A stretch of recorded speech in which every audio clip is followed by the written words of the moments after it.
Hey guys, today we are going to be moving into a little bit of a review of a few things for the rest of this week, just so we can sharpen some skills that I think after looking at some of our past assignments, we need a little sharpening on. All right.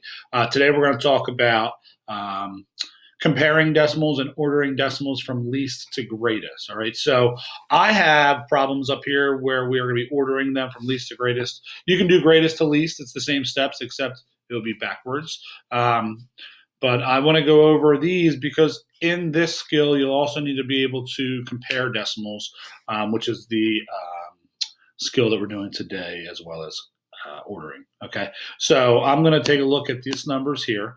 It says order each set of numbers from least to greatest. Weight in kilograms of a dog: 56 and 7/10, 64 and 3/10, 59 and 64 and 5/10. All right.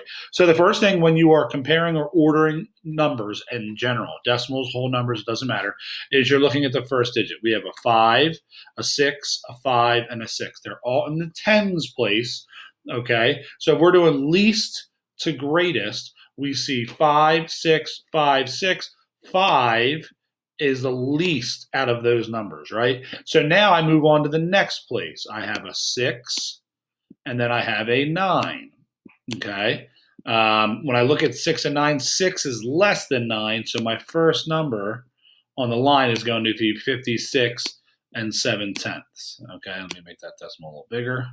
Okay, then I cross that out because I'm done with it. The next number we know has to be 59.0, 59 and 0/10, I should say, okay, because that was the only other one that had a 5 in the tens place. I cross that out next, okay? So then I'm looking at 6 and 6. I look to the ones place, there's a 4 and a 4, so I have to go to the tenths place, and that gives me a 3 and a 5, which is smaller since we're doing least to greatest, 64 and 3/10, okay? So it'd be 64 and 3/10. Okay, and then the biggest one would be 64 and 5/10. All right.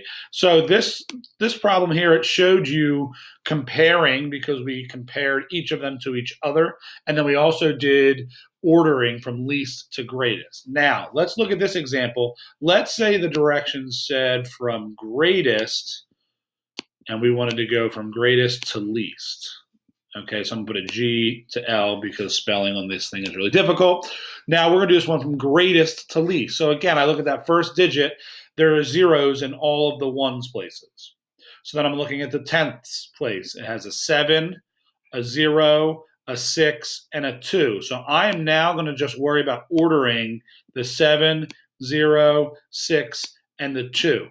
Okay, so this 7 is the greatest value, so I would say 0 and, oops, that's a little high for my decimal, 0 and 76 hundredths. All right, cross it out because I'm done. All right, and then 0, 6, or 2. 6 is greatest, so I would say 0 and 63 hundredths are there. All right. Cross that out because I'm done with it. Then 0 or 9, which is greater, or sorry, 0 or 2, which is greater, the 2. So 0 and 24 hundredths. Okay, cross it out because I'm done. And then the last one I have left is 0 and 9 hundredths. All right.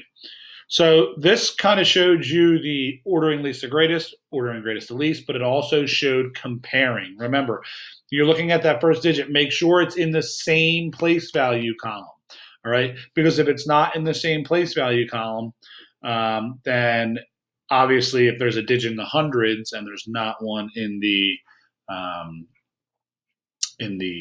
hundreds and another one, the one that has a digit in the hundreds is going to be much greater if the other one doesn't have a digit in the hundreds place, okay? I am here if you have questions. You can post them in the comments if it's something that everybody could benefit from. If you have a specific question about your work, send me something in a private message. All right, guys. Good luck. I think you'll do great today.